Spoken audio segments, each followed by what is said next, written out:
Hello everyone, this is Sudhir and welcome to our YouTube channel. Today we discuss chapter number 11.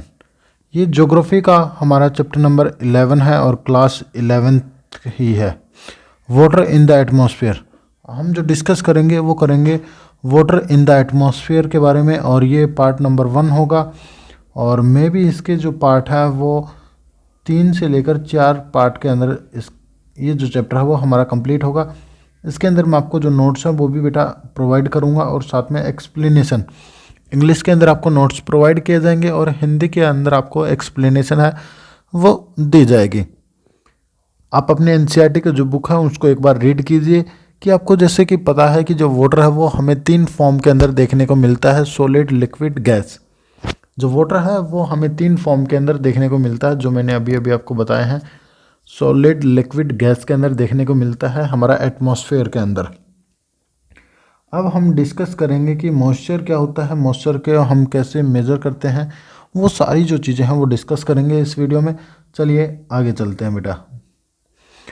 पहला ही जो topic आता है वो आता है हमारा मॉइस्चर, ह्यूमिडिटी। इसको ह्यूमिडिटी के नाम से भी जाना जाता है। तो आप यहाँ पे ह्यूमिडिटी के बारे में भी पूछे तो भी यही आप जो डेफिनेशन है वो दे सकते हैं। यहाँ पे क्या है, वाटर इन द एटमॉस्फेयर, कि जो वाटर, जो एटमॉस्फेयर में जो वाटर प्रेजेंट होता है उसी को हम क्या कहते हैं, मॉइस्चर या ह्यूमिडिटी के नाम से जानते हैं। वाटर इन द एटमॉस्फेयर, वायुमंडल में जो पानी है उसी को हम नमी या ह्यूमिडिटी या मॉइस्चर कहते हैं। Method of the major water in the atmosphere, या फिर मैं कहूँ मॉइस्चर आर, मॉइस्चर के अलग अलग टाइप्स के बारे में भी हम जो डिस्कस है वो करेंगे। यहाँ पे जो मॉइस्चर है वो है एब्सोल्यूट ह्यूमिडिटी और specific humidity and relative humidity.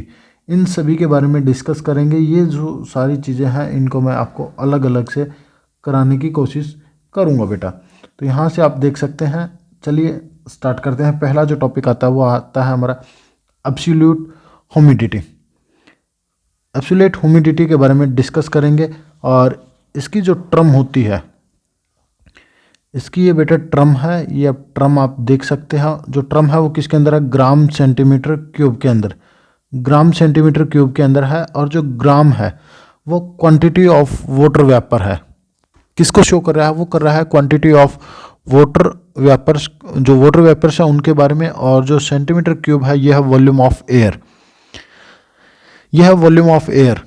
तो जो एच का मतलब यहाँ पे ह्यूमिडिटी है, एब्सोल्यूट ह्यूमिडिटी है, इज इनवर्स, ये इनवर्स है। क्या है, इनवर्स है वॉल्यूम ऑफ एयर से। देखिए मैं आपको सिंपल सी बात करूं, ये किसके इनवर्स है, कहने का मतलब ये है सीधा इनवर्स है किसके, वॉल्यूम ऑफ एयर के। वॉल्यूम ऑफ एयर से ये बिल्कुल अपोजिट है एक तरह से। जैसे वॉल्यूम, हम वॉल्यूम बढ़ाएंगे एयर का, तो सिंपल सी चीज़ यहाँ पे देखें बेटा आप, जैसे ही हम वॉल्यूम ऑफ एयर को इंक्रीज करेंगे, वॉल्यूम ऑफ एयर को इंक्रीज करेंगे तो जो हमारे एब्सोल्यूट ह्यूमिडिटी है ये कम हो जाएगी। और जैसे एब्सोल्यूट ह्यूमिडिटी को हम इंक्रीज करेंगे तो वॉल्यूम ऑफ एयर है वो डिक्रीज हो जाएगा। तो इन दोनों का जो रिलेशन है वो एक दूसरे से बिल्कुल अपोजिट है। तो इसलिए हम कह सकते हैं कि ये जो आइडिया है, कहने का मतलब ये जो आइडिया है, ये जो मेथड है कैलकुलेट करने का मॉइस्चर को, ये एक तरह से स्टिक नहीं है। क्योंकि देखिए which means when air of, volume of air change, and जैसे जैसे जैसे आपको पता है कि बेटा जो वॉल्यूम ऑफ एयर है ये चेंज हो रही है, तो आपको पता है कि एच एब्सोल्यूट जो ह्यूमिडिटी है वो भी चेंज हो रही है। तो इससे हमें मॉइस्चर के बारे में कोई किसी तरह का कोई इन्फॉर्मेशन है वो देखने को नहीं मिलती। तो हम कह सकते हैं कि जो एब्सोल्यूट ह्यूमिडिटी है ये ज़्यादा इम्पोर्टेंट नहीं है, या मैं कहूँ कि मॉइस्चर के बारे में हम कैलकुलेट नहीं कर सकते। अगला है बेटा स्पेसिफिक ह्यूमिडिटी। स्पेसिफिक ह्यूमिडिटी के बारे में डिस्कस करेंगे, और इसकी जो टर्म है वो है ग्राम पर केजी। ये इसकी टर्म है, ये भी आप याद रख सकते हो, इसकी टर्म्स के बारे में याद रखना है। और जब तक हम इसके अंदर कुछ ऐड और कुछ निकाल न ले, कुछ माइनस न कर दें और कुछ इसके अंदर ऐड न कर दें, तो लगभग ये कांस्टेंट ही वही रहता है, कांस्टेंट ही रहता है, हमें देखने को मिलता है। तो यहाँ पे क्या है, SH specific humidity is quantity of water vapours. तो ये डायरेक्टली प्रोपोर्शनल होता है, डायरेक्टली प्रोपोर्शनल है वो हमें देखने को मिलता है, is direct proportional to quantity of water vapour, quantity of water vapour. इसके बिल्कुल क्या मैं कहूँ, कहने का मतलब मेरे यहाँ पे ये है, बिल्कुल ये डायरेक्ट प्रोपोर्शनल है, ठीक है ना, एक दूसरे पे निर्भर हैं। जैसे हम स्पेसिफिक ह्यूमिडिटी को इंक्रीज करेंगे तो वाटर जो क्वांटिटी ऑफ वाटर वेपर्स है वो भी इंक्रीज होंगे, या मैं कहूँ कि क्वांटिटी ऑफ वाटर वेपर्स को इंक्रीज करेंगे तो आपको पता है ऑटोमेटिक हमारी जो स्पेसिफिक ह्यूमिडिटी है ये भी इंक्रीज होगी। So water vapours change, then जो वाटर वेपर्स हैं वो भी क्या हो रहे हैं, चेंज हो रहे हैं। क्या है, ये चेंज हो रहे हैं। जब किसके अंदर चेंज आ रहा है, जब स्पेसिफिक ह्यूमिडिटी के अंदर चेंज आ रहा है तो वाटर वेपर हैं वो भी चेंज हो रहे हैं। तो this is the right method, ये एक अच्छा मेथड है। तो यहाँ पे आप याद रख सकते हैं कि ये काफ़ी अच्छा मेथड है, तो इसका हम इस्तेमाल है वो कर सकते हैं मॉइस्चर को पता करने में। अगला जो मेथड आता है वो काफ़ी इंपॉर्टेंट मेथड है, ये है रिलेटिव ह्यूमिडिटी। रिलेटिव ह्यूमिडिटी को हम परसेंटेज के अंदर शो करते हैं बेटा, ये आपको याद होना चाहिए। इसको हम परसेंटेज के अंदर शो करते हैं, और RH इसका एक फॉर्मूला भी है जिसको हम आगे अभी डिस्कस करेंगे, आगे तो क्या अभी डिस्कस करेंगे। RH relative humidity, relative humidity का एक फॉर्मूला है, वो है water vapours present in air, कि जो वाटर वेपर्स हैं वो एयर के अंदर प्रेजेंट होते हैं upon capacity of air to hold water vapours. देखिए कि सपोज कर लीजिए कि जो हवा है उसके अंदर 2 यूनिट मॉइस्चर है, वो क्या है, वो उसने प्रेजेंट है एयर के अंदर 2% जो है वो। कहने का मतलब मेरे यहाँ पे बेटा ये है कि जो वाटर वेपर्स हैं वो एयर के अंदर केवल 2 यूनिट ही प्रेजेंट है, और उसकी जो कैपेसिटी है वो है 10, कि वो 10 यूनिट तक जो वाटर है उसको होल्ड कर सकती है, और मल्टीप्लाई कर देंगे कितने के साथ, 100 के साथ। तो ये जो 20% आएगा, ये 20% जो आएगा ये है हमारा रिलेटिव ह्यूमिडिटी। रिलेटिव जो ह्यूमिडिटी है वो आता है। तो आपको क्लियर हुआ होगा बेटा, फिर भी नहीं है, कुछ डाउट लगते हैं तो आप मुझे कमेंट करके बता सकते हैं।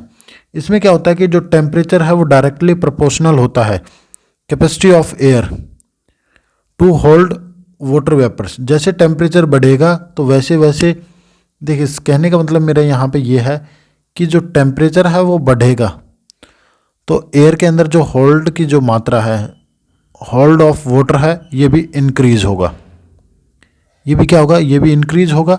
और जैसे जैसे टेम्परेचर डिक्रीज होगा तो एयर की जो होल्डिंग जो वाटर है वो भी कम हो जाएगी।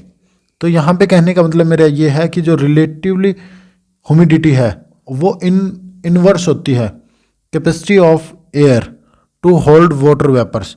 तो ये क्या होगी, ये टेम्परेचर के भी बिल्कुल अपोजिट होगी या इनवर्स होगी। तो कहने का मतलब मेरा ये है RH relative humidity is inverse relation है किसके साथ, टेम्परेचर के साथ। टेम्परेचर के साथ इसका इनवर्स रिलेशन है। एक एग्जाम्पल के साथ मैं आपको बताने की कोशिश करूंगा बेटा, थोड़ा ध्यान से समझने की कोशिश करना। एक साइड तो हम ले लेते हैं, ये एक एग्जाम्पल के साथ मैं आपको समझाने की कोशिश करूंगा, और आपकी बुक के अंदर भी एक एग्जाम्पल के रूप में आपको समझा रखा है। एग्जाम्पल है ये हमारा, जैसे यहाँ पे हम टेम्परेचर लिख लेते हैं, यहाँ पे टेम्परेचर होगा, और यहाँ पे हम वाटर वेपर्स लिख लेते हैं कि जो वाटर वेपर हैं वो कितने प्रेजेंट है, और यहाँ पे कैपेसिटी लिख लेते हैं, और दूसरा यहाँ पे हम जो निकालेंगे RH निकालेंगे। तो सपोज कर लीजिए कि जो टेम्परेचर है वो कितना है, 40 डिग्री है, 40 डिग्री सेल्सियस है, और इसमें जो कैपेसिटी होती है वो है 25 ग्राम। और जो कहूँ कि मैं आगे कि जो कैपेसिटी होती है कितना वो कैपेसिटी कर सकती है, कितना एब्जॉर्ब है वो कर सकती है, तो वो है 100। वो कितना है बेटा, वो है हमारा 100। तो इसमें हमारा जो RH आएगा, जो RH जो आएगा वो आएगा 25%। देखिए अब हम टेम्परेचर को डिक्रीज करते हैं। टेम्परेचर को डिक्रीज करते हैं, हमने कितना किया, 20 डिग्री सेल्सियस कर दिया। तो जो वाटर वेपर्स है वो कांस्टेंट रहेंगे, ये 25 ग्राम हो गया। और जो कैपेसिटी है ये भी डिक्रीज होगी, ये हमने पढ़ा भी था बेटा, ये हो गई 50 ग्राम। ये 50 ग्राम हो गई, तो ये बढ़कर कितना हो जाएगा, ये हो जाएगा हमारा 50%, 50% है वो हो जाएगा RH, रिलेटिव ह्यूमिडिटी। फिर हमने टेम्परेचर को फिर डिक्रीज किया, हमने टेम्परेचर को फिर से डिक्रीज किया और ये एज इट इज कांस्टेंट ही था 25 ग्राम। और फिर नीचे चलकर ये होगा कितना, 25 ग्राम, क्योंकि ये भी कम होगा।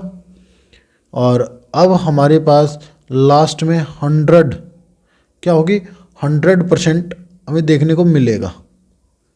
ये जो 100% कहीं पे हो जाता है तो इसको ड्यू पॉइंट के नाम से भी जाना जाता है। तो हमने पढ़ा था कि जो टेम्परेचर है वो इन्वर्स होता है। क्या होता है कि जो टेम्परेचर है वो इन्वर्स होता है। ये चीज़ें हमने अभी अभी पढ़ी थी। जैसे RH हाई होगा तो वैसे वैसे जो टेम्परेचर है वो कम होगा, और जैसे टेम्परेचर ज़्यादा है और वैसे वैसे RH कम होती है।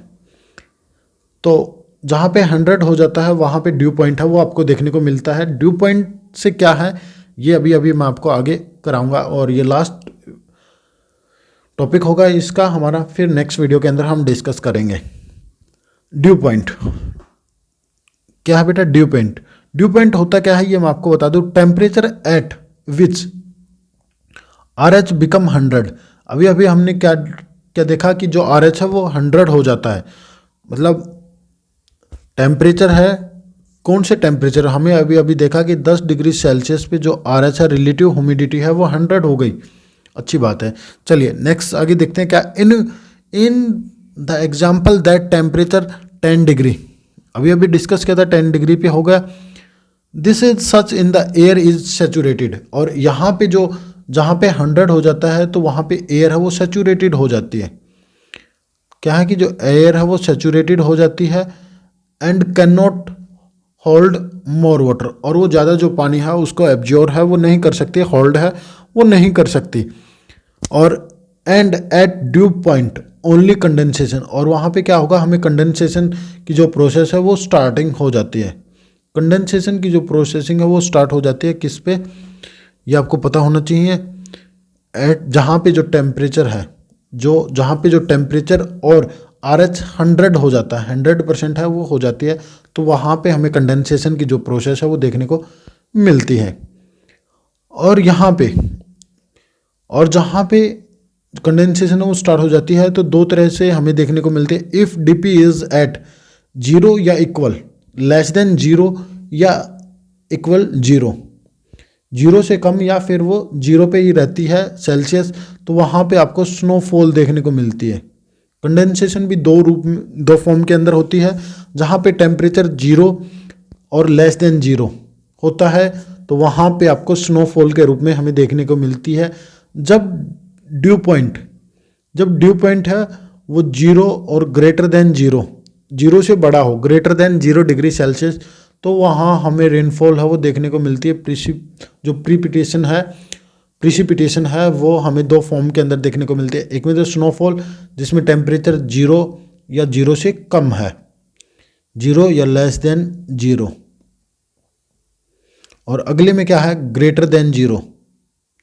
ग्रेटर देन 0 के अंदर हमें जो देखने को मिलता है 0 डिग्री सेल्सियस में, तो वो हमें रेनफॉल, सिंपल सा जो वाटर रेनफॉल है वो देखने को मिलती है। तो बस बेटा आज के लिए इतना ही था। मिलते हैं नेक्स्ट वीडियो में नेक्स्ट टॉपिक के साथ, काफ़ी इंटरेस्टिंग टॉपिक होने वाला है हमारा। तो बस आज के लिए इतना ही, मिलते हैं नेक्स्ट वीडियो में। तो आपको वीडियो अच्छी लगी तो लाइक करें, शेयर करें और चैनल को सब्सक्राइब जरूर कर लीजिए ऐसे ही वीडियो देखने के लिए। Thank you.